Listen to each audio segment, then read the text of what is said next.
नया कानून आया है हमारे देश में, एक नया कानून आया है हमारे देश में।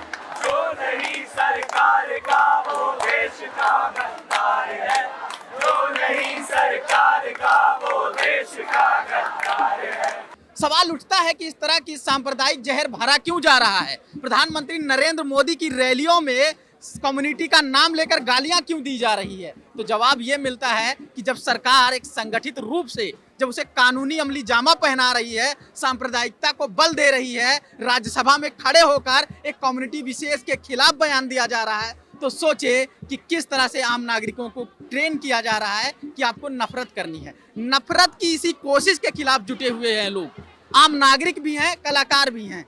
ग्रेफिटी के जरिए, गीतों संगीतों के जरिए, कविताओं के जरिए, नारेबाजी के जरिए और लहराते हुए तिरंगों के जरिए वो विरोध प्रदर्शन कर रहे हैं। जाहिलों को लग रहा था खोखला खिलाड़ी है, गिर रहे पर्दे महजिया गिर रही दीवार है। जो हुआ अब तक नहीं क्या हो रहा इस बार है। एक नया कानून आया है हमारे देश में, एक नया कानून आया है हमारे देश में।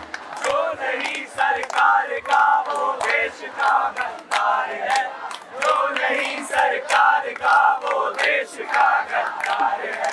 गिर रहे पर्दे महजिया गिर रही दीवार है। जो हुआ अब तक नहीं क्या हो रहा इस बार है। ये विरोध प्रदर्शन हो सकता है कि सत्ता के कानों तक ना जा पाए, क्योंकि मीडिया इनके साथ नहीं रहता। मीडिया अपने आप कहानियां गढ़ता है। कभी भी आप नहीं देखेंगे जिसे मेन स्ट्रीम मीडिया कहा जाता है, वहां पर गीत संगीत गाते हुए प्रदर्शनकारियों को नहीं देखेंगे। आप वहां पर नारेबाजी करते हुए प्रदर्शनकारियों को नहीं देखेंगे। उन्हें सिर्फ और सिर्फ पथराव करते हुए प्रदर्शनकारी दिखते हैं। उन्हें सिर्फ और सिर्फ आगजनी करते हुए प्रदर्शनकारी दिखते हैं।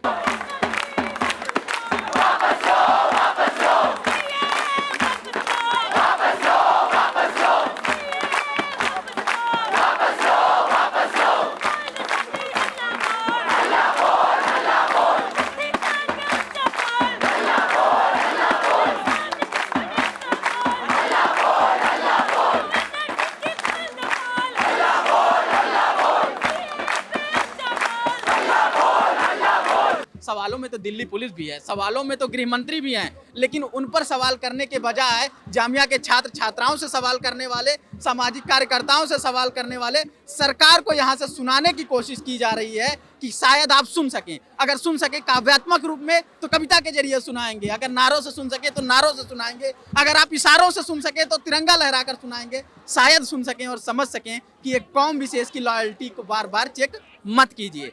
इसलिए भी रविवार को जुटे इन हजारों लोगों को, युवाओं को एक प्रेरणा के तौर पर इस देश के राजनेताओं को भी लेना चाहिए। जो सत्ता में है वो ये जाने कि नफरत से काम नहीं चलता, जो विपक्ष में है वो ये जाने कि यहाँ पर जुटे हुए लोग जिस तरह सड़कों पर आकर एक दबाव बनाते हैं, जिस दिन मुख्य धारा की राजनीतिक पार्टियां सड़कों पर आने लगेंगी वो दबाव अपने आप बनने लगेगा। तब फिर किसी संसद के अंदर पास हुआ बिल भी उतना असरदार नहीं रहेगा, क्योंकि उसके बाद उन्हें वापस कदम लेना पड़ेगा। लेकिन ये सबके लिए जानने और सीखने की बात है। इसलिए युवाओं, छात्र छात्राओं की इस कोशिश को आप देखें और समझें कि इनका संदेश क्या है। आप कैसे चुप करेंगे मार के लाठी हमें, आप कैसे चुप करेंगे